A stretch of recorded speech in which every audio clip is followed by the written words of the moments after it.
নমস্কার বন্ধুরা, অনুশ্রী কিচেনে সবাইকে স্বাগতম। আজকে একটা পাবদা মাছের রেসিপি নিয়ে চলে এসেছি। কোনো রকম পেঁয়াজ রসুন ছাড়াই রান্না করব এটা। দেখুন কিভাবে আমি বানাই। প্রথমে মাছগুলো আমি ভালো করে ধুয়ে নিয়েছি, নিয়ে লবণ হলুদ আর একটু সরষে তেল দিয়ে ভালো করে মাখিয়ে নেব। মাছগুলো খুব ফাটে, তাই পুরোটা মাছ ভাজাটা আমি দেখাতে পারবো না তোমাদের, ঢাকা দিয়ে দিয়ে ভাজতে হবে। মাছগুলো আমি ভালো করে মাখিয়ে নিয়েছি।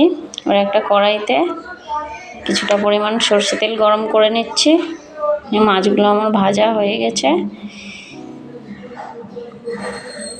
এই তেলের মধ্যে আমি কালো জিরে কাঁচা লঙ্কা ফোড়নে দিয়ে দেবো।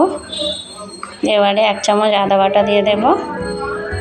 আদাটা ঠিক রাখি খুব, তার জন্য আমি একটু হলুদ দিয়ে দেবো। একটু নাড়িয়ে চাড়িয়ে নেবো, নিয়ে টমেটো কুচি দিয়ে দেবো।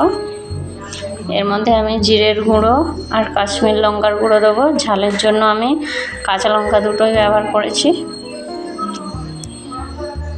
অল্প একটু লবণ দিয়ে দেব, দিয়ে ভালো করে মশলাটা কষিয়ে নেবো নাড়িয়ে চাড়িয়ে। মশলাটা আমার কষানো হয়ে গেছে। এবারে এখানে আমি জল দিয়ে দেব। ঝোলটা ফুটে যাওয়া অবধি অপেক্ষা করব। ঝোলটা আমার ফুটে গেছে। ভেজে রাখা মাছগুলো দিয়ে দেবো, দিয়ে আমি ফুটিয়ে নামিয়ে নেব। এবারে বন্ধুরা দেখুন কীরকম হয়েছে রান্নাটা।